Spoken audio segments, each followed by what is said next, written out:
Good evening. I'll call the meeting to order at this time. I'd like to ask Mayor Pro Tem Scott if he will give the invocation. If you will, please rise for the invocation and remain standing for the Pledge of Allegiance. Thank you. Let us pray.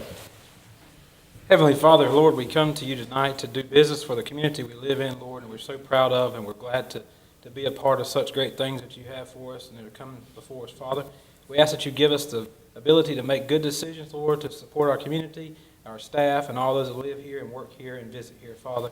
We just ask, Lord, as we come into the spring season, Lord, you'll bless us with prosperous weather and healthy harvests and things that come and blessings that you provide us, Father. We pray for those that are sick or ill or injured, that you'll be with our community and keep them and support them through those times that are difficult.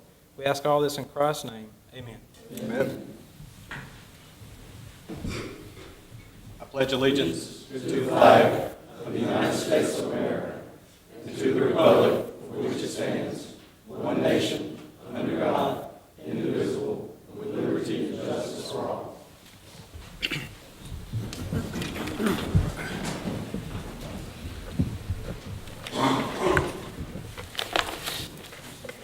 Gentlemen, you have the agenda in front of you. I don't think there are any known changes to the agenda. Any additions or changes to the agenda? Gentlemen, if not, do I have a motion to approve the agenda as stated? Move we approve the agenda as written. Second. Motion is second. All in favor, say aye. Aye. Motion carries. First item this evening is a presentation, an update on the sewer smell that some have been experiencing in some parts of our town. I think we have some guests with us this evening, and just want to say that I appreciate everyone coming forward and trying to get to the bottom of this. I personally had some complaints and so forth, so we're trying to figure out what it is. So not sure that we really have an answer yet.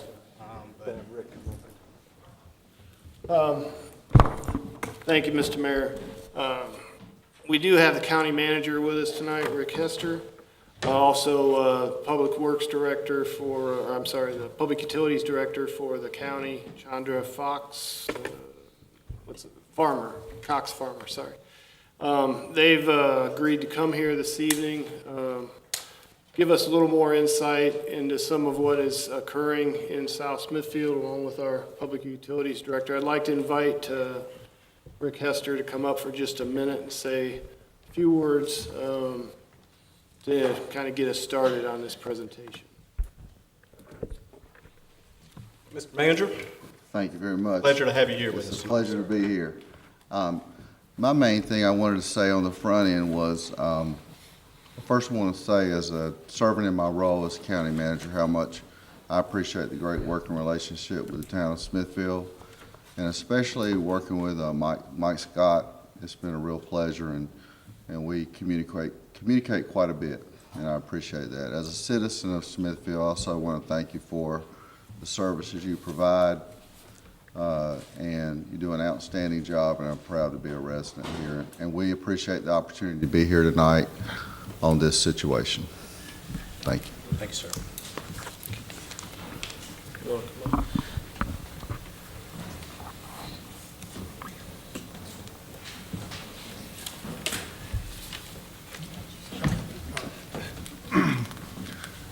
Good evening, gentlemen. Thank you for allowing me to speak this evening. As requested by the manager and council, I'm here to update you on where the sewer, how we're doing with the detection of the sewer odor.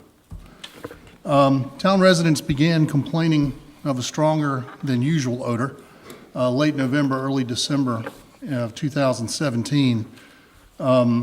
So at that time, or shortly after Christmas, I met with Johnson County Public Utilities and made them aware of the increased complaints. At that time, they were unaware that we had such an issue. And then on the meeting of January 2nd, council asked Smithfield Public Utilities to investigate to find what might be the possible cause. We compiled a list of residents that had complained based on their address, and then we shared this list with the county through multiple emails. Here's the map that kind of shows the area in the South Smithfield. You can see the red flags represent the residents of complaint. The green lines are the town collection lines, and the orange line, or the yellow, kind of depends how it looks, that's the county interceptor line. And of course, I've labeled where the wastewater treatment plant is. So as we started looking, the extreme cold at the beginning of January, along with the snow and the ice, kind of hampered whatever investigation we were going to intake, because our staff was busy fixing water line breaks around town, as many of you are aware. Both the town and the county, we met mid to late January to discuss potential source and update each other on what we thought and where we were going. The town, we hired a contractor, and he was out there today. I don't know if any of you guys happened to see it, but I know he was out there today videotaping the lines of the area. I asked him the same area that you just saw that was indicated with the red flags, looking for leaks, collapses, anything that might be a cause of the odor. I'm going to let Ms. Farmer take over and tell you what the county might be doing and some of their efforts. Yeah. Okay. So anytime wastewater is conveyed or treated, there's a potential to generate and release nuisance odors. Of course, we know this. But most odor problems occur either in a collection system, at primary treatment facilities, or at solid handling facilities. In this case, we have two of those scenarios here. We have a primary treatment facility at our wastewater plant, and we have collection systems in this vicinity. Although these complaints are in close proximity to the plant, our initial investigations do not indicate the plant is the source of the odors.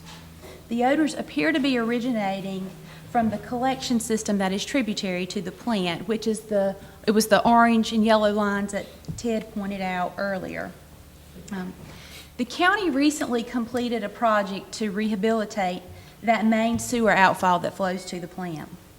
We have one manhole that's remaining, and when we received some of these complaints in December, we thought, well, maybe it's where we've had manhole covers off, we're doing this rehab, that's probably causing some of the concern. But now that the project is completed, with the exception of the one manhole, we understand that there are still concerns. During the rehab process, vents on these manholes were repaired. We're required to vent so many feet along interceptor lines. You have to install a vent, and many of these had been damaged or corroded on the older line, so we have repaired those and installed those back in place. So these do allow the gases from the system to vent. It's possible that the vented manholes, in conjunction with the extremely cold weather that we had in January, has caused the sewer gas to be more prevalent nearer to the ground instead of being able to escape into the atmosphere. However, an anaerobic or septic condition can occur in the system when oxygen transfer to the wastewater is limited. So in this anaerobic state, hydrogen sulfide gas is formed. Hydrogen sulfide has a strong, offensive, rotten egg odor, and it causes corrosion problems within our collection system. There are also other organic compounds that can cause odor concerns. There are several technologies that we can implement to help address the issue. Some of them are vapor phase technologies where the air emitted is treated, and some are liquid phase technologies where we actually can inject a product into the wastewater to prevent the gas from forming. So in order to effectively address this problem, we've got to understand which compounds it is that are causing the source of the odor and exactly what area that wastewater is generated from.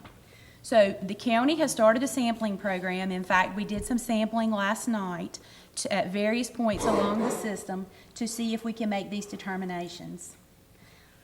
It's very important for us as we look for this solution that we implement something that's compatible with the treatment processes at our wastewater plant.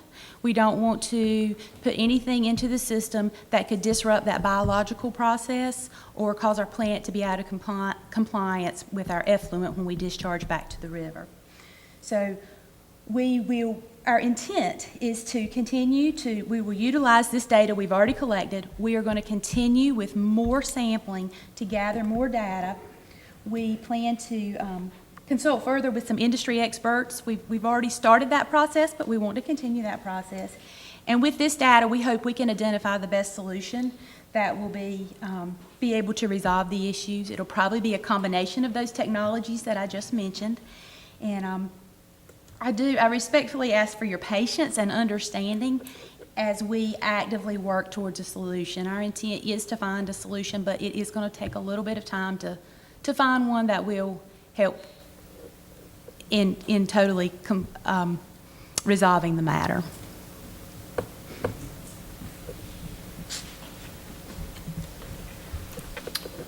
As Ms. Farmer just said, that both the county and the town will continue to visually inspect. We'll look for leaks and collapse, and we'll attack the problem from various angles. And that's really all we had to say this evening. If you guys have any follow-up questions or concerns. The only follow-up I would have is Chandra, thank you. County Manager Hester, thank you. And Ted, thank you. And I'll be patient. And I think everybody else will be too. Thank you. Mayor, I have a question. Mr. Farmer, I know you guys done a lot of work up on Buffalo side, and where our greenway crosses, are you familiar with that area? For a while, there was an odor there, and in fact, I had several discussions with people about that, and it's resolved, it seems to be. But I personally, I visit the trail some, that there was a vent, and then the vents disappeared. Is that perhaps a temporary vent that would have, and my question, and I guess the reason I'm thinking, is I wonder if, like, you mentioned that y'all repaired some vents that were corroded. Were they corroded where they were stopped up, and now they're venting effectively? That could be part of the Okay. solution. I mean, part of the issue is some of those were not properly venting before, and now they've been replaced or repaired and are venting. And I'm not certain about the manhole you're referring to, if it was an old vent or if it was a new vent.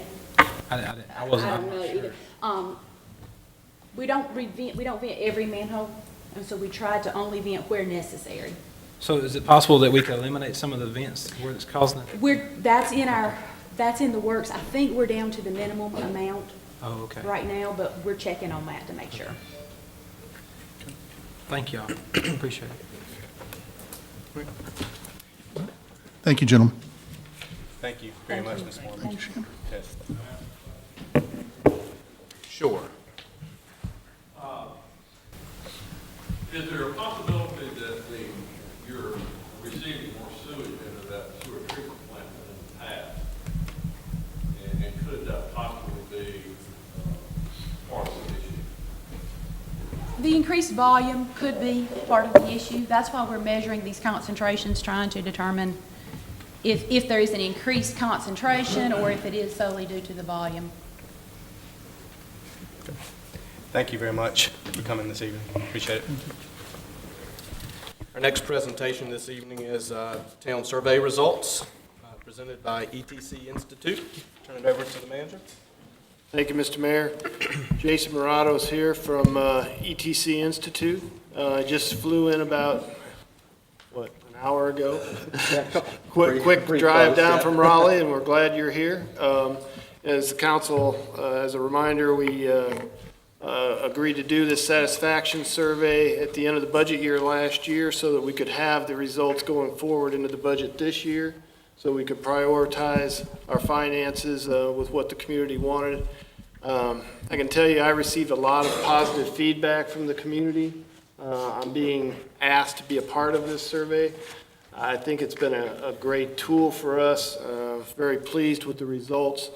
I also think that as we go forward and we get into our transportation and comprehensive plans, we're going to have other surveys and things that are going out. So create opportunities for us to again engage our citizens and help them be a bigger part of town government. So I'll turn this over to Jason.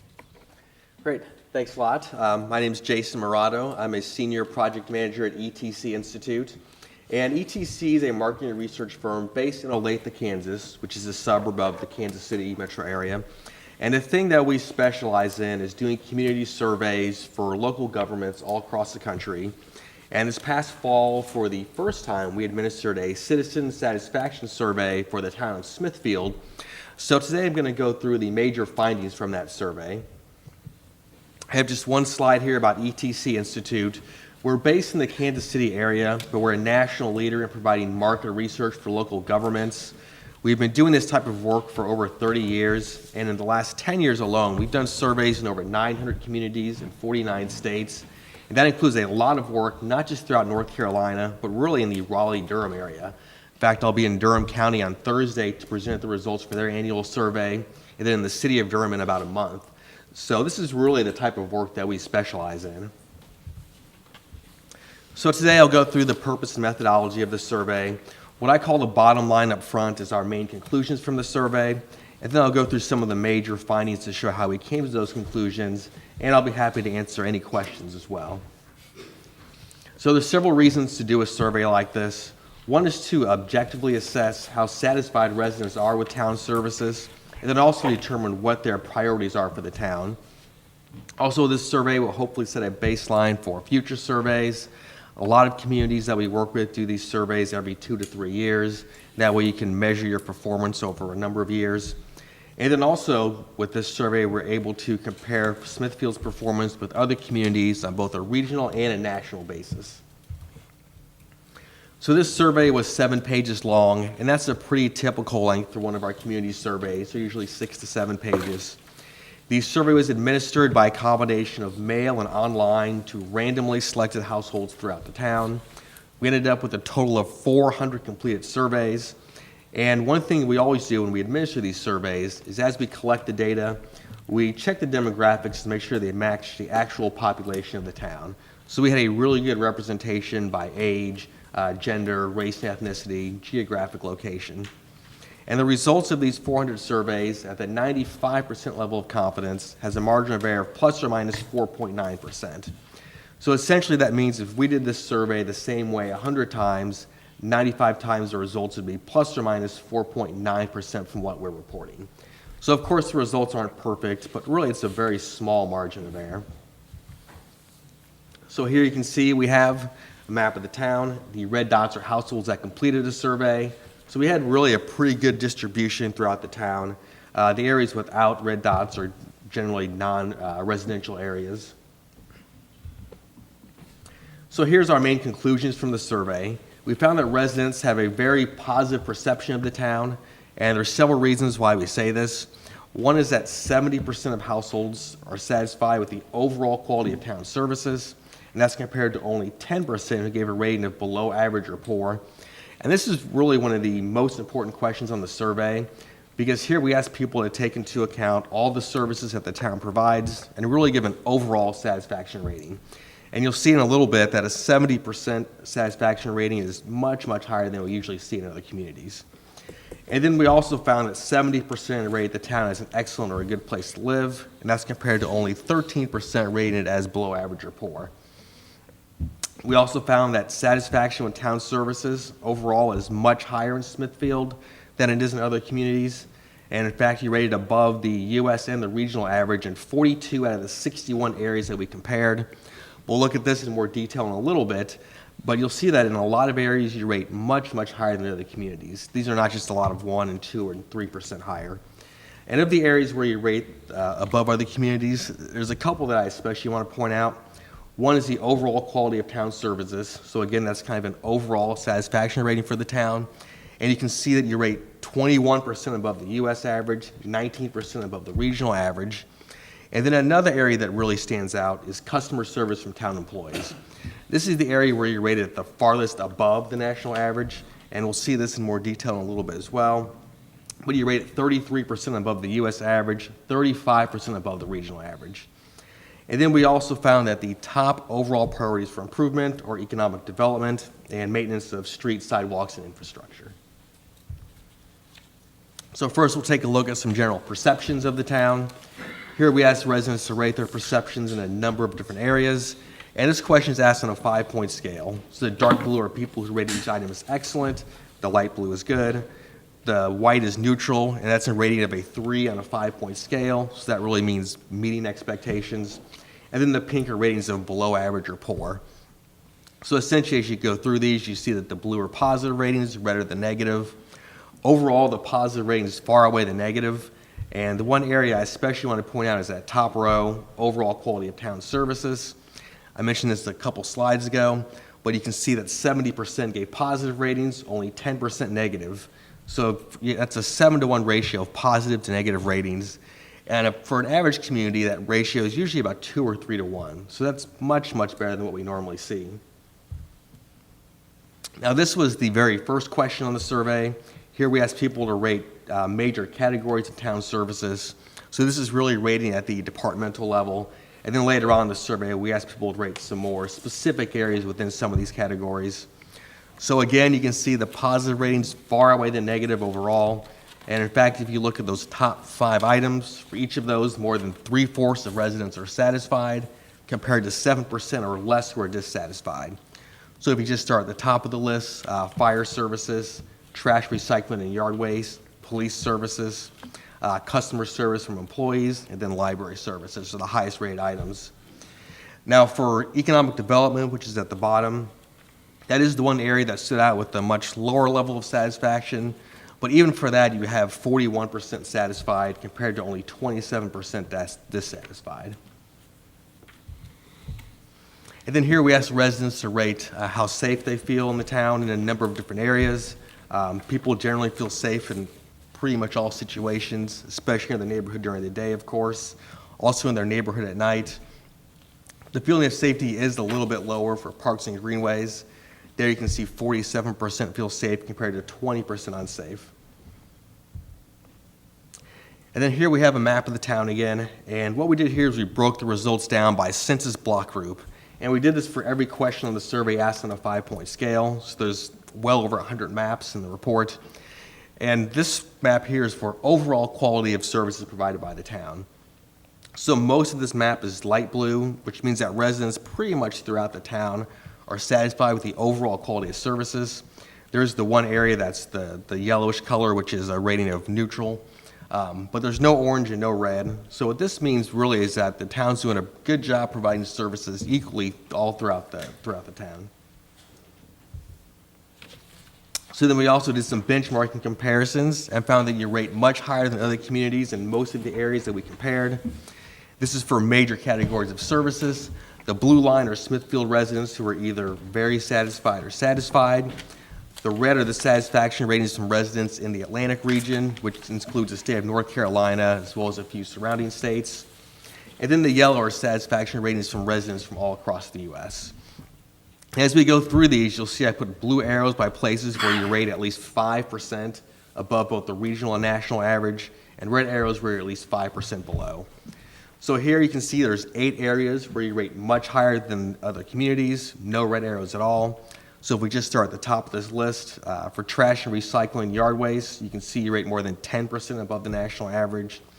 Police services is more than 10% above. Customer service from town employees, this is really one of the strongest areas on the survey. You can see that you had an 80% satisfaction rating. The regional and national average is below 50%. And then other areas that rate very high are library services, overall quality of town services, traffic flow, communication with the public, and then maintenance of streets and sidewalks and infrastructure. Here are comparisons for neighborhood services. Most of these areas are pretty much on par with other communities. The one area, though, that does rate much higher is the appearance of downtown. Take a look now at transportation and roadway services. Most of these areas you can see are much higher than other communities, such as street lighting, landscaping, maintenance of both neighborhood streets as well as major streets. The one area that does rate about 10% below other communities, though, is the availability of public transportation. And for environmental and utility services, you can see we have 4 areas that rate much higher. Those top 3 are especially noteworthy. Each of those are more than 20% above the national average. So trash collection, leaf and yard waste, and brush removal services, and then bulk trash up pickup removal services. And then the maintenance of stormwater drains also rates much higher. For public safety and emergency services, most of these areas are pretty much on par with other communities.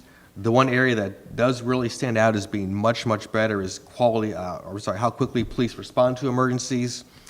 And then we do have a couple areas that do rate below, ensuring that the community is prepared for a natural disaster, and then visibility of police and retail areas. For cultural and recreation services, most of these areas are pretty much on par with other communities. The one that does rate 5% higher is library services. The one that does rate more than 5% lower is the number of town parks. And then for customer service, so we saw a few slides ago that you rated much, much higher in the overall quality of customer service. And then here we asked people to rate some specific areas of customer service. And this is based on people who have actually contacted the town within the past year. So you can see that all 5 of these areas rate much, much higher than other communities. So really employees are doing a great job being courteous and polite, giving prompt and accurate, complete answers to questions, doing what they said they would in a timely manner, helping resolve residents' issues, and then generally employees are easy to contact. So now we'll take a look at some top priorities that we've identified from the survey. So this is the important satisfaction rating, and this is a tool that we use, and it's really a great way to help communities set priorities. This analysis is based on 2 questions on the survey. First, we ask people how satisfied they are with services, and then the follow-up question is which of these services are the most important for the town to emphasize. So the idea behind this is that those areas that have a combination of a low satisfaction rating, but also ones that people think are important, should be the highest priorities. So this first slide here is for the major categories of services. There's 2 areas that really stand out by far as the highest priorities. It's the overall quality of economic development, and then maintenance of streets, sidewalks, and infrastructure. We also did this type of analysis for some specific areas. That first slide was for overall. This is for public safety and emergency services. Here there's 3 areas that stand out as the highest priorities: reducing neighborhood crimes, visibility of police in neighborhoods, and then ensuring that the community is prepared for natural disasters. For neighborhood services, really there's 2 areas that stand out here higher than the rest of the group, and that's enforcing the removal of dilapidated houses and then enforcing the repair of substandard housing. For transportation and roadway services, here there's also 2 areas we've identified as the highest priorities: availability of public transportation services, and then the availability of regional transportation links. And then just a few other survey findings I wanted to point out. We asked residents how important they feel it is for the town to provide public transportation services. And you can see that 60% of residents feel it's either very important or somewhat important, and that's compared to 10% who feel like it's not important. We also asked people to rate the importance of various town issues. The dark blue means people think this item is very important. And you can see there's 6 areas that over 60% rated as very important.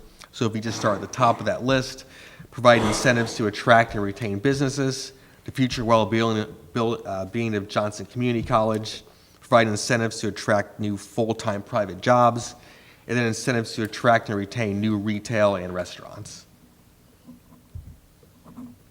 And then we also asked people, what are the most important reasons for deciding where to live? Again, the dark blue means people think this is very important. And the items that are rated as the most important are safety and security, quality of housing, and quality health care. So just a quick recap of what we found. Residents have a positive perception of the town, especially when it comes to the overall quality of town services, also for the town as a place to live. We took a look at those benchmarking comparisons, and you rate much higher than other communities in most of those areas, really just a few exceptions. And a couple of the areas where you really excelled are the overall quality of services and then customer service from town employees. And then we found the top overall priorities for improvement are economic development and then maintaining streets, sidewalks, and infrastructure. So of course, there's always room for improvement, but overall the results are obviously really, really outstanding. So with that, does anyone have any questions or comments?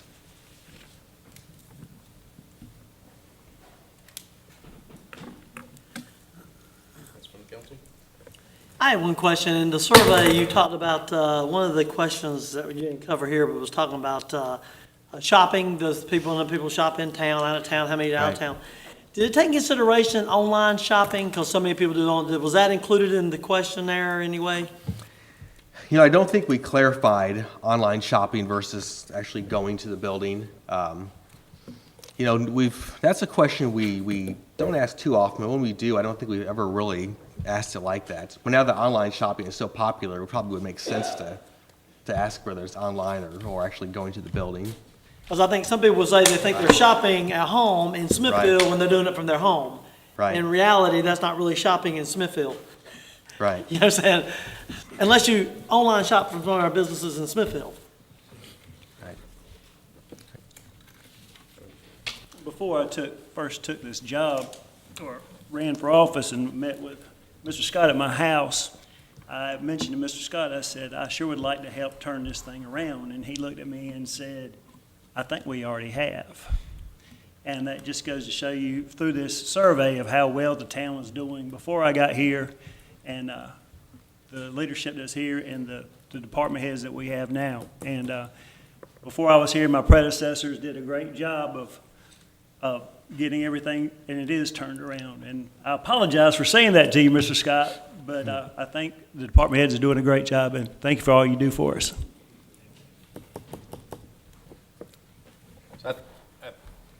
There are a lot of things that we can't control because of budgetary reasons, or we can't control. They're harder, I guess, because of budgets and so forth to implement. In a perfect world, we'd have a park on every street, you know. All the streets would be freshly paved and so forth. But one thing that really excites me about this, and many of you have heard me say that our bosses are the citizens. And my boss are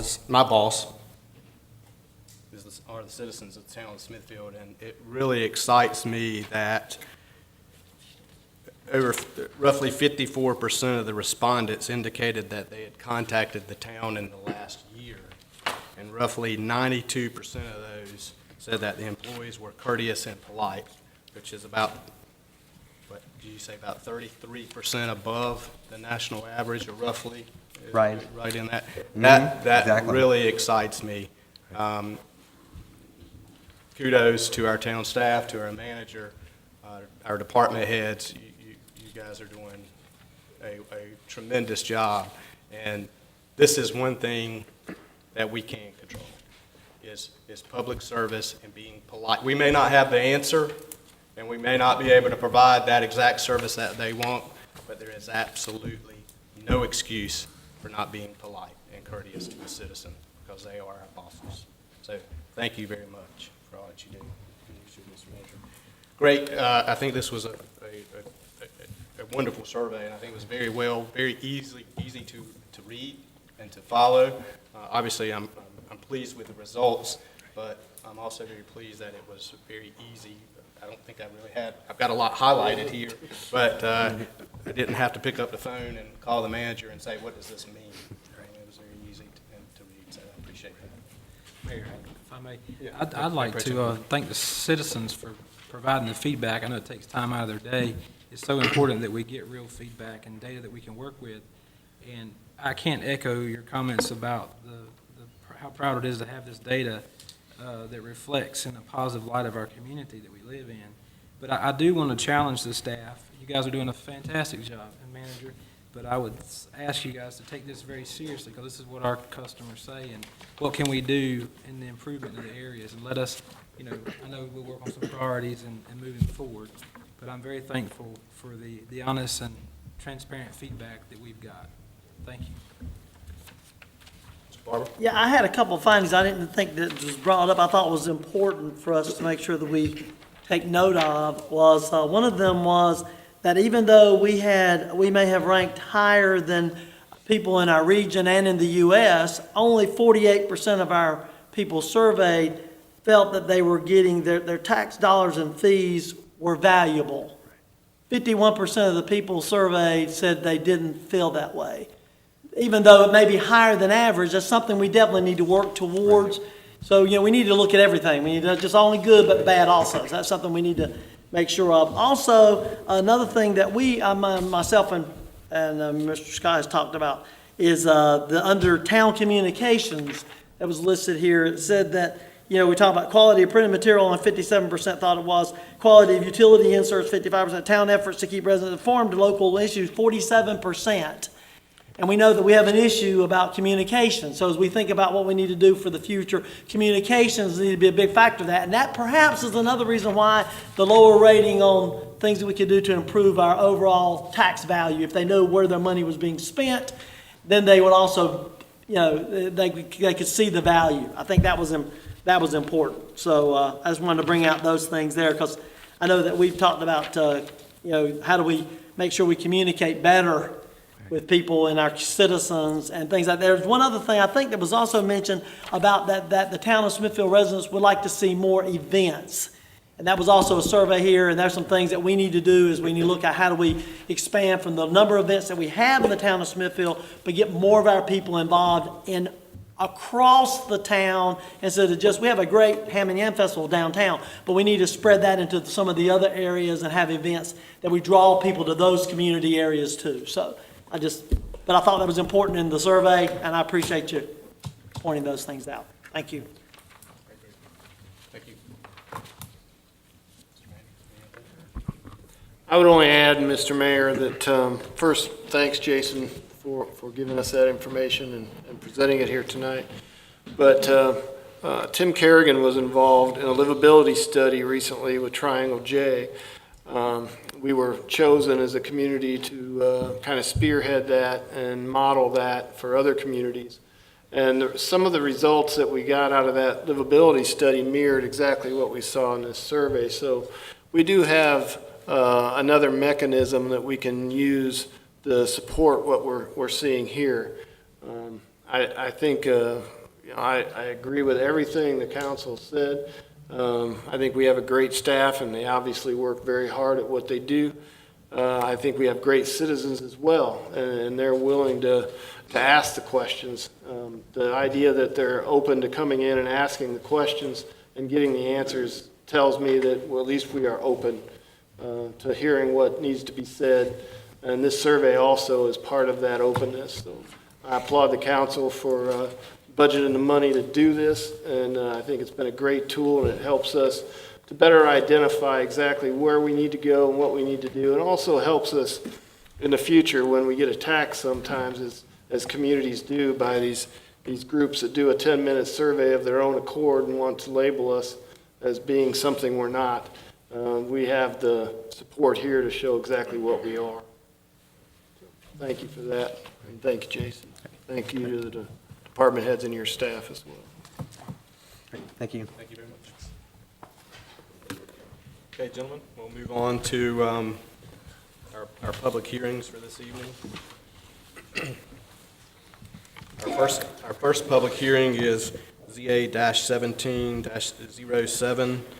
Steve Bryant, the applicant, is requesting an amendment to the Town of Smithfield Unified Development Ordinance Article 6.5, Table of Uses and Activities to allow for restaurants as a permitted use by right within the OI zoning district. Do I have a motion to open the public hearing?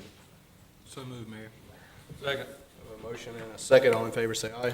Aye. Public hearing is now open. I'll turn it over to our planning director.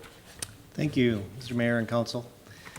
As the mayor stated, this is an amendment requested by Mr. Bryant. He is requesting to add restaurants to our office and institutional zoning district. The purpose of this amendment would be to provide additional support to the O&I district, provide other options for reuse of structures that exist currently in that district. As you know, part of that district includes the old homes behind City Hall here, kind of a historic area. Other parts are much different. They're the hospitals, the community college, and there's a few other areas that are guided for, or are zoned for O&I. And then preserve the character of some of the neighborhoods, particularly this historic area behind us here in City Hall, and support the central business district, because some of this area does support the current central business district, and also to create no land use conflicts. So the big change in the code is circled here. It's just adding a P, restaurants, under the O&I category of the land use table. By doing so, that would make restaurants a permitted use. The alternative would be a special use. We're recommending a permitted use, and then they would just, restaurants would have to comply with the UDO if they came forward. And our rationale behind this was a couple different things. One is trying to be business friendly. Permitted use is a staff site plan approval, doesn't require planning board or council review, and special use permits go to council. And then secondly, it's been my notice that reviewing conditional use permits or special use permits, historically, there's been very few conditions put on them. So it's my belief that there's different approaches. One, you can have a permitted use, and we can build into our code specific criteria for certain types of uses, supplemental regulations. If there are, issues related to a particular use that are kind of standard to that use uniformly. A special use is valuable where a particular use is very site-specific and it can have different impacts on the adjacent properties. And you'd be adding conditions to that use where you need to mitigate those circumstances. Let's say like where a dumpster is located or where a drive access is or speakers for a drive-through, drive-in type of use. So I just want to make that point. We're recommending a permitted use. The comprehensive plan kind of guides what we do in our zoning. The land use plan guides office institutional land uses in areas that are kind of creating a buffering from residential land use areas. And it certainly does serve that function behind City Hall here, kind of buffers the residential areas from the central business district. The comprehensive land plan also does caution against establishing new uses in these districts so they do not cause land use issues. So there is a caution built right into the land use plan, and we take kind of our guidance from this land use plan and document. And so I just wanted to bring that forward, saying we have considered it. We're looking at kind of where those land use conflicts could occur, and we don't think there'd be that many. We don't anticipate them to occur. So these are staff's findings in terms of compliance being compatible with the land use plan. We think they'll serve the district by providing eating options within a walkable distance while providing an opportunity to utilize existing homes and structures and preserving the character of the area. It'll contribute to the vitality of the central business district, and also we think that it will not create any nuisance or traffic issues. So therefore, we feel it is consistent with the land use plans and policies as noted here in this presentation. Staff and the planning board, it was a unanimous decision of the planning board to recommend approval of this text amendment. And staff is requesting the council hold the public hearing, take testimony, and make a decision with approval of the consistency statement. And do you have any questions? Any questions for? Yes, my question is, first of all, the purpose of that zone is to act as a buffer, right? Part between the residential areas and what would be commerce, whether it could be, like I said, in our case, it's government, but it could be businesses, because there's also businesses that's up and down that street too. So there's supposed to be a buffer. My concern would be is also what type of restaurants would be allowed to go in there. When you put a P on there instead of an SP or SU, that means any restaurant could go in there unless unless there's a definition to find out which particular type of restaurant can go in there. So is there a definition of what could and could not? The definition of restaurants includes standard restaurants, carry-out restaurants, and fast food. So it's broad. So basically any restaurant Any at restaurant. all. I think in a previous meeting that we had here, I remember there was a question that was asked about a different issue that came before the board. And the question was asked to the citizens, what type of stuff would you like to have if you don't want this particular thing here? And the answer was, we don't care as long as it's not this. And Councilman Ashley said, well, you understand that if they come in with a box that was already in the P, we don't have any say. And you're just going to live with it. And they said, we understand, we just don't. But my point being is that once we change that to a P, if someone wants to put a restaurant in there, they put a restaurant in there. That's my concern. Because it's a buffer zone, there may be restaurants that would very well fit in there. I think it's a great idea, by the way. But my concern is to open the barn door by putting it in as a P versus a special use permit. So your answer is any restaurant at all could go in there once we put a P on it? That is correct. For purposes of clarification for those who don't know, do you have a map of the O&I district? You know, unfortunately, I don't have it. I can get the zoning code pulled It's up. not really that big of an area. Most of it is around the clinics, the hospital, the community college, and then back here behind City Hall, and I think there's one area that's the Shrek. That's pretty much what encompasses the institutional district. There are opportunities for restaurants in a couple different areas, greenfield situations. A lot of it is built up, so a lot of it would be reused or tear down and rebuilt. Unfortunately, I don't have the map.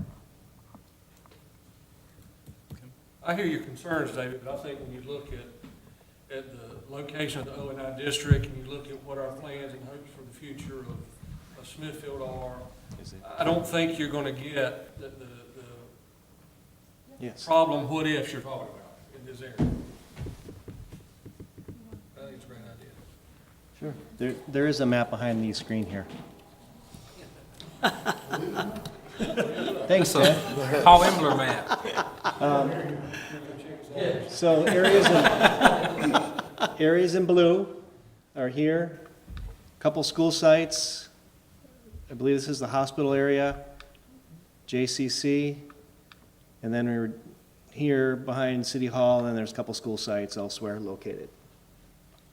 A lot of it is public land. So adjacent to schools also?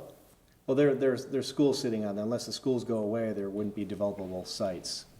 Oh, the school's sitting on that land. So Yes. you're saying there's not land beside it, the school the is service. the ideal Correct. lot. And that's not Schools, going to put a yep. restaurant there. Cafeteria, but that's an allowable permission. That's Schools and permissible. parks. I move we approve the request. So, Hold on, gentlemen. Sorry. Is there anyone in the, if there are any other questions from the council? Hold on, easy. Anyone in the audience that would like to speak on this matter? Seeing none. Now, we can Make a motion to close the public hearing. okay. I have a motion to close the public hearing. All in favor, say aye. All opposed? Okay. Ms. Barber, We're opposed to what? closing the Oh, public I'm in hearing. favor of closing the meeting. I'm not opposed to the other thing. Okay, I'm in favor of closing the meeting, yes. Okay. I move we approve the request. second. I have a motion and a second to approve the request. All in favor, say aye. Aye. All opposed? No. Motion carries. Thank you, gentlemen. Mr. Bryant, thank you very much. We're looking forward to seeing the possibilities, what may happen in that particular area. So, thank you very much. Mr. Eason, you as well. I'd like to add a little something. That is a prime piece of real estate and a very unique building that Mr. Easton has, and I think a restaurant would be great there. And Mr. Bryant also ran Cattails up at the Mud Cats, and that was a very fine restaurant up there, and I'm sure he'll do the same here. and I like to make a comment, I also agree with that. I have no problem with that at all. I had no problem with the idea. I think it's a great idea. I just wanted it to be used on a special use because I was concerned about who would come in behind you in another area. So that was the purpose, but I'm all in favor of it. Thank you very much. Appreciate you doing it. Valid concern, Mr. Burger King. Okay, If it comes, it's your fault. we will move on to our next public hearing. This public hearing will require anyone wishing to speak in the audience to be sworn in. So if there's anyone in the audience that'd like to speak for or against this matter, please stand now. That includes the applicant. If they wish to speak, to please stand and be sworn in, as well as the planning director. Please raise your right hand. Do you solemnly affirm to tell the truth, the whole truth, and nothing but the truth, so help you God? I do. Thank you very much. So the public hearing is SUP-1801, Boykin Investments LLC. The applicant is requesting an amendment to an existing special use permit to expand an auto repair shop and to allow car rental in association with the existing uses. The property is considered for approval southeast side of the intersection of Brogdon Road and Interstate 95, further identified as Johnston County Tax ID number 15K11013. I have a motion to open the public hearing. So moved. Second. Motion second, all in favor? Motion carries. Steve? All right, well, you've covered much of it there. The location on Brogdon Road. The site is 8 acres. It is zoned B3, Highway Entrance Way Business District. The existing use is auto repair, there's auto storage and sales. Site location is here. As you can see, it's right next to the interchange on Brogdon Road. This is just an aerial photo. So there's, it's going to have a sales office here. The auto repair takes place in here, and there's car storage.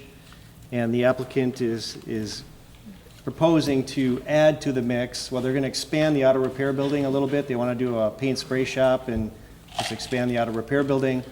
And so I had them include that since it's changed their existing conditional use permit, and there is an existing permit for this property, but they're adding car rental, which is a special use permit within our code, thus the reason for this hearing tonight. As I just mentioned, so the car rental, as proposed, would add roughly 26 rental car vehicles, based on how they have the plan striped. And they didn't know if they would ever use all that, but they striped it, so that's the capacity in which we would hold them to. So this is a site plan, kind of illustrates what's going on out there. So this is the sales office. You can see where they've got various areas identified for car storage.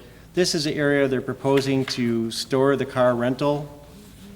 And this would be staged where if someone rented a car, the car would be brought out into an area up here for the client to rent it. Usually the rentals would be associated with their car repair. If I go back on that other slide here, you can see that the site is well screened in adjacent areas. So I just wanted to point that out. There are a couple issues on the site. There's a number of carports that were built without any permits. They would need to either be permitted or removed. The existing parking lot striping is worn. I think with the last conditional use permit, they were required to stripe, and that's been quite a few years. And since they're adding new striping, we're requiring new striping for the auto repair, we would like as a condition to have the entire area just restriped, refreshed. We don't think there'll be any impact on existing utilities. Currently, they have, I believe, county water and on-site septic. We don't believe there'll be any changes to that. And they are exempt from any additional landscape requirements in our UDO. As I said, the auto rental is screened naturally. We did get a call from a neighbor And she just asked about it, and she didn't realize that they weren't already doing the car rental because they do have a sign up that says they're advertising it already. She had no concerns at all because the site's screened well. It's a very auto-oriented site already. Access to the site is unchanged. There will be no increase in impervious surfaces, so there's no stormwater issues. That this area is already paved. They just got a lot of paving, and they're just going to be utilizing more of it. And the expansion is going to be over an existing paved area, so again, it won't impact anything. Staff has provided recommended findings or staff's findings to the findings of fact required of a special use permit. I'm not going to go through those. They're in your staff report. But staff does find the application meets the findings of fact. Staff is recommending a number of conditions, one being that all the carports be removed or permitted by Johnson County if they're going to remain. That the car rental be limited to the 26 rental cars as proposed to be striped on the site plan, and that the parking lot be restriped throughout just to refresh it. With that, staff is requesting the council hold this hearing and recommend approval. Staff is recommending approval. We're recommending the council make a decision on that with a statement of the findings of fact. Okay. Thanks, Steve. The applicant is here, correct? Okay. Is there any additional information that you would like to present at this time?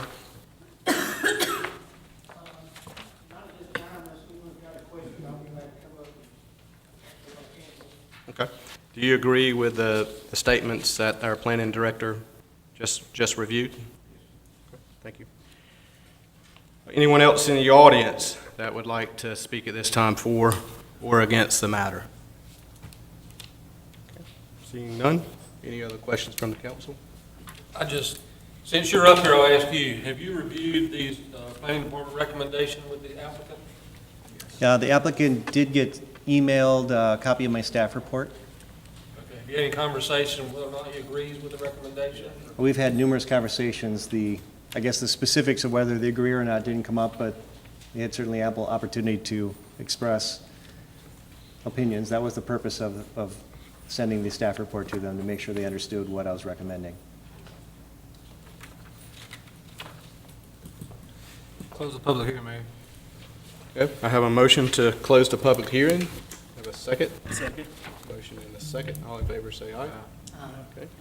Public hearing is now closed. Any other questions from the council? If not, what's the pleasure of the board? Mayor, I make a motion we approve the request. I make a motion we approve findings of fact 1 through 8. Okay. I have a motion to approve findings of fact 1 through 8. All in favor say, is there a second? Second. Does that motion include the recommendation to the staff? As long as he agrees to the findings of those three agreements, as far as The conditions? the conditions, as long as he makes those. Wouldn't that be the second motion? Yeah. Okay. So I have a motion to approve findings of facts 1 through 8 and a second. All in favor say aye. Aye. Opposed? Okay. Now do I have a motion, an overall motion?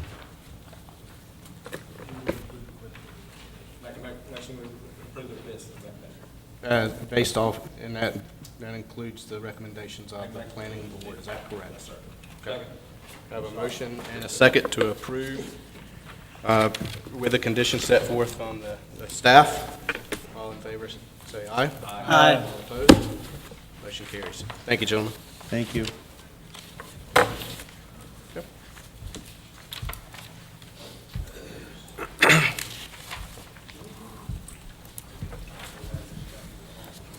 At this point, come to citizens' comments. If there's anyone that would like to speak at this time, please come forward. I'd ask you to limit your comments to 3 minutes or less. Okay? Yep. All right. Seeing none, we'll move on to the consent agenda. Do I have a motion to approve the consent agenda? So moved, Mayor. I have a motion to approve the consent agenda. Have a second? Second. Motion and a second. All in favor say aye. Aye. Consent agenda carries. Now, we will move on to our business items.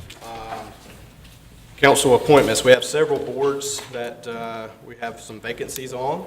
And the first board is the Triangle J Council of Governments delegate. Mayor, I'd like to make a motion to appoint yourself to that committee.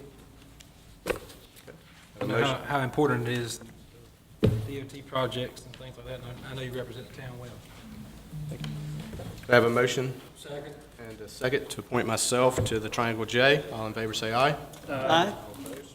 Motion carries. Thank you. The next one is the Upper Coastal Plain Area Rural Planning Organization, Transportation Advisory Committee. Mayor, would you be able to serve on that as well? That kind of goes with the other one. I would, yes. I'll make that part of the motion as well.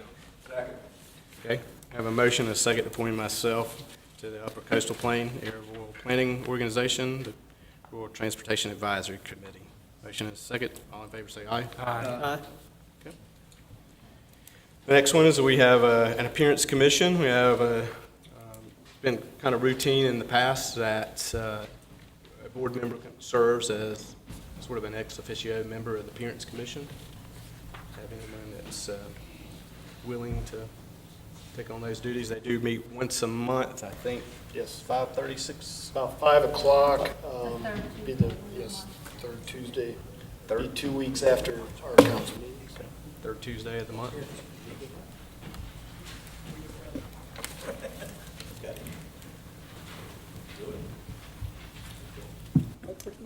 I'd like to do that, Mr. Moore, if Okay. somebody would like for me to do that. All right. I'll make that a motion. We have a motion and a second to appoint Councilman Stevens to the Appearance Commission. All in favor say aye. Aye. Motion carries. Okay. Next, Elect Dr. Barber by acclamation to the Parks and Rec Advisory Committee. I'll be willing to accept. okay. Is that a motion? Yeah. Okay. Second. I have a motion and a second to appoint Councilman Barber to Parks and Rec Advisory Board. All in favor say aye. Aye. All opposed? Motion carries. Okay. Thank you, gentlemen. The next item, and I think Councilman Scott, you serve as the Triangle J Council. Yeah. As an alternate. Okay. All right. Quite a long team. That's good for you. Okay. All right, next item is the audit presentation. Call on our finance director, Greg Seiler, to come forward, please. Yes, sir, auditor.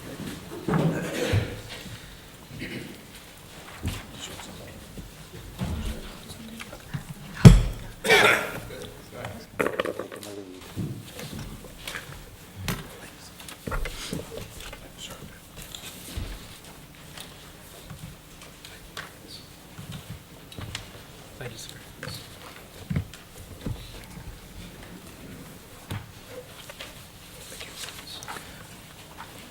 Mayor, council, it pleases me tremendously to be able to present to you this evening the findings or conclusions of our audit of fiscal year 2017. The gentleman handing you out much well-presented version of the audit than what you've got in your initial package is Mr. Alan Thompson. He is a partner with Thompson Price, I forget the other names, Scott and Adams accounting firm. As you're well aware, this is their first year auditing the town's records. We made a switch from Petway Mills last year. So without further ado, I'm going to give him the microphone and give him a chance to speak with you and you a chance to ask any questions. Afterwards, I will give you a brief PowerPoint covering the essentials of the audit. Thank you, and good evening. Thank you for allowing our firm to do the audit. In the package I just passed out, there should be a black presentation summary, and if you will allow me, that's the booklet I'm going to go through, if you will. On page 1, there's a few things I'm going to go through and make sure that I just read highlights to ensure I'm in compliance here. No significant audit findings. The only real thing that we came across was some prior period adjustments, which we've talked through with Greg and got to that, got past all of that. In terms of the numbers, I'll tell you in just a minute how they look, but no difficulties encountered other than that item in performing the audit. No uncorrected misstatements, no disagreements with management. Management did provide us with a representation letter dated January 10th. Apologize for that. Unaware that management consulted with any other outside auditors, etc. Other findings, you see the couple of findings that we had there in terms of the balance sheet and the accounts receivable. Those end up being some prior period adjustments that we did, and all that's behind us at this point. On page 4,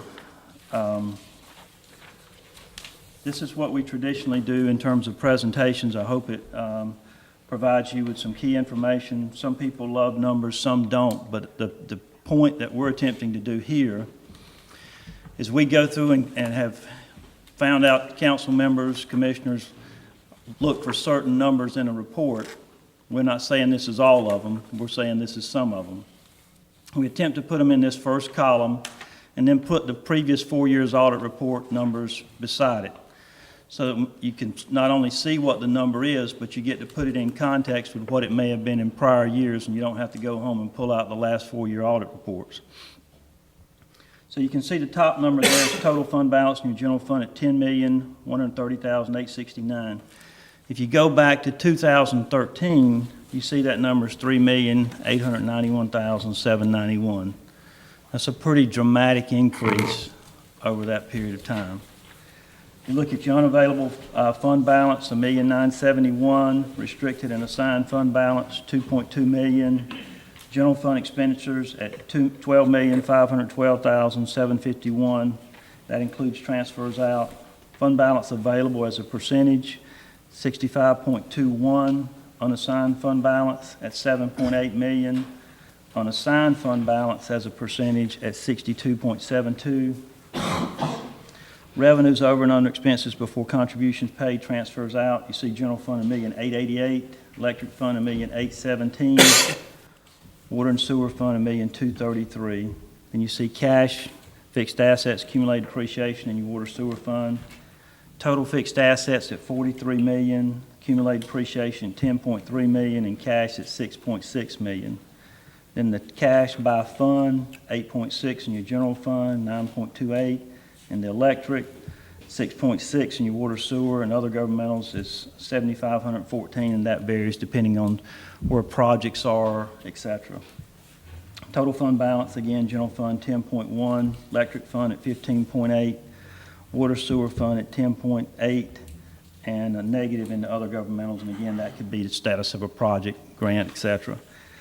And as you already know, the big issue in both electric fund and water sewer fund is not necessarily fund balance, it's all about cash flow, because you're not going to sell your electric fund, your water sewer fund, so the assets there that might make up a significant portion of the fund balance are not near as important as does the cash flow, and obviously it does. The next item you see is property tax rates, the same across the board. The collection percentage, outstanding, 99.89. It's hard to get more, much better than that. See the total property valuation, levy amounts, total governmental debt, and then you see governmental activities, business activities. You can see on the governmental activities, if you go back to 13, it's 13.3 million. Now it's 7.9 million. The business activities has gone up from 4.4 to 7.8. Then you see the breakdown by department or function, and the general fund at 13,563,000, and the expenditures at 11,674,000. If you'd be kind enough to flip over to page 5. I'm going to back up and say this about your numbers too. The numbers are very good. From a fund balance standpoint, cash flow standpoint, increasing fund balance on an annual basis.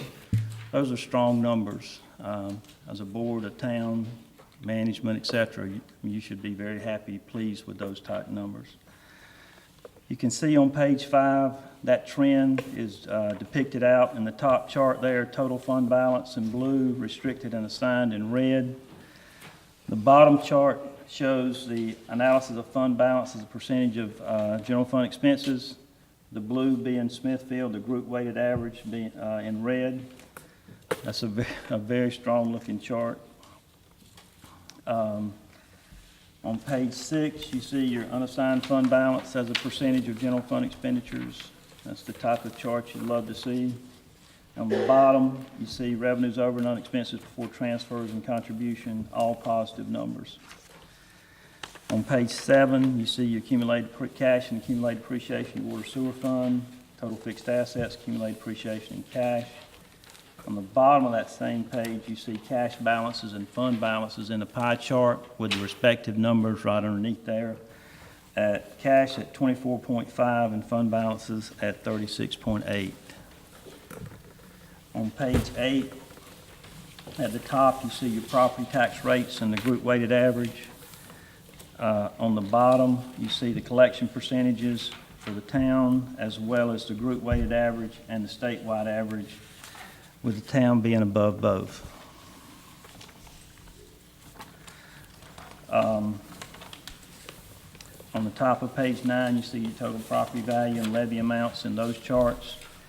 On the bottom, you see the breakdown of your general fund revenues, the 45.95 in ad valorem taxes, why there's always so much emphasis on property tax collection, because it's such a large part of your general fund revenues.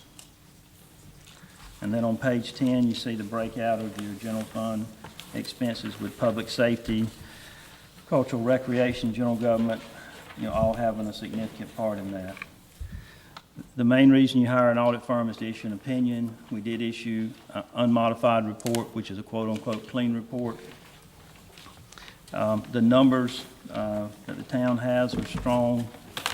I'm happy to answer questions you've got tonight, but if you read through the report, you've got questions or want to call anytime, our number's in there. Happy to take your call anytime, go through anything you have concerns or questions over.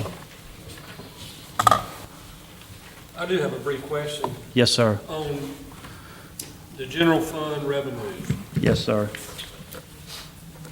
Intergovernment revenue is 31.05%. Is that sales tax transfers?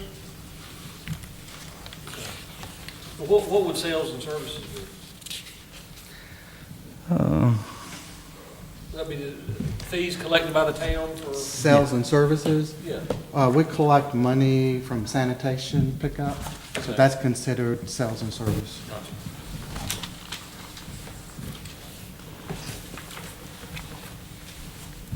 That's the bulk of it. When you look at Smithfield, and I don't know how that fits on your weighted average group, but when you look at Smithfield, and you look at all the commercial activity we had, and all the sales tax revenues generated, I actually would have thought that would have been a little higher, but that's not determined by us. That's correct, yes, sir. Any other questions? I know it's a lot of information, gentlemen. Mr. Thompson.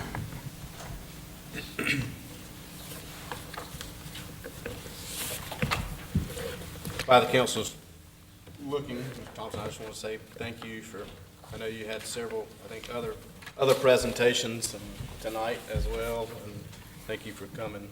Thank you. this evening. Thank you for allowing us to do the audit, and thank you for your patience and letting me do that little roundabout tonight, too. No problem. It's very helpful. I especially love the graphs. Yeah. Yes, sir. Any other questions for Mr. Thompson at the moment? Okay. Great. So, Mr. Thompson, charts and graphs and presentation was so outstanding. They don't see a need for me to do my PowerPoint tonight. And that's awesome. And it's basically just reiterating a lot of what you said on just this year's basis, but yours was comparative and very helpful. To the audience that unfortunately wasn't able to benefit from a PowerPoint of what the auditor presented. We do have, or you can get a copy from me at your request. I'll provide you the very information that town council saw that they were given here tonight. So I apologize for not having that for you to see. Next year, we will incorporate your charts and graphs into a PowerPoint for all to see. Thank you so much. Thank you, Greg.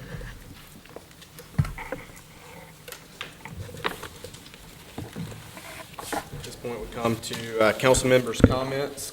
Any comments from the council this time? I have just a brief question. Would it be possible, or if it's appropriate, to put the survey on the website? And perhaps as well as the, not the whole audit, but at least part of it, the abbreviated version that he presented? Would that be appropriate to, I mean, I don't see why that wouldn't be a public record. So, does it cost anything or too much trouble to put them on the website? I'd like us to do that for our citizens who are internet savvy. Yep, I think it's a good idea. Any other comments on the council? I have two. I had the opportunity to attend the two events this month. One of them was the Chamber's annual meeting. It was an outstanding event. I recommend next year you get a chance to go. Anytime we can help support our community business partners. Lots going on, a lot of exciting stuff. We appreciate what they do. As you see, we obviously need them to help make our town successful. The other thing was I had an opportunity to attend the superintendent's, the school superintendent, Ross Renfro, had a meeting about the presentation of their program, JOCO 2020, which was talking about the how they're working towards more individualized learning and utilizing more technologies, and how they're involving what's going on. I think Smithfield is a big part of what we do in our town is our public schools. We are proud of what our public schools do. We want to support our public schools and our community and our the school system as a whole, and so we appreciate being involved in those type of opportunities too. Any other comments from the council? Mayor, I just have one quick comment, and it goes back to the finances of the town, looking at the completed audit and this customer survey. I just want to make a statement how proud I am of our staff and where we're at. And it's a team effort, and I hope we can continue to move forward and do better. You know, there's always room for improvement, but I'm very thankful for the difference I've seen since serving on this board, staff, and you guys are doing a fantastic job. I just want to say thank you. Something to be proud of. Thank you, Mr. Scott, I'll turn it over to you for your report. Thank you, Mr. Mayor. Just have a few brief things. First, I'd like to remind the council and bring it to everyone's attention that the Martin Luther King Jr. Parade that was scheduled for January 12th was canceled due to the bad weather. That is being rescheduled for Saturday, February 24th at 3 o'clock. That is a Saturday in the afternoon. So it'll be a little bit new for us to do a parade in the middle of the afternoon on a Saturday. Hopefully it will help bring people out and enjoy not only the parade, but maybe also frequent some of the establishments downtown. It will take the same route as it did last year, same route as the Christmas parade. So please come out and try to enjoy that. We also have a new director of our Smithfield Selma Chamber. That person is Mike Mancuso. There is an open house at the Chamber for anyone who would like to meet him. That is scheduled for Tuesday, February 27th at 5:30. It'll be at the Chamber, so anyone of interest, please try to put that in your schedule and stop out and say hello and meet him. He'll be a big part of our economic development going forward. We're very excited about getting him on board so that we can continue to move Smithfield forward. Also wanted to bring to the council's attention the Boy Scout Troop 77, led by Dylan Moore, Griffin Moore, I'm sorry. Why do I keep calling him Dylan? and I apologize, Griffinmore, cleaned up the greenway recently. They went up and down all the way from what is the J.C. Kitty Park all the way to Community Park, picking up over 40 bags of trash, setting those out. So as we continue to try to beautify our community, getting public service and getting especially our young people involved in community service is a great thing, and I wanted to say thanks for that. Hopefully, Mr. Mayor, you can pass that along. I will relay that tonight, sir. Also, it was reported recently in a joint meeting between the Johnston County Board of Commissioners and the Johnston County School Board that we had been invited to attend and be involved in a land use survey, and we did not participate in that. We were advised, I did receive an email from them requesting our involvement back in September. I missed that email, so that was my responsibility. Since that time, we have been in contact with the school system. We have completed the necessary surveys as everyone else, and we are scheduling a meeting with NC State representatives to make sure that we are included fully in that survey, and I've been assured that we will be.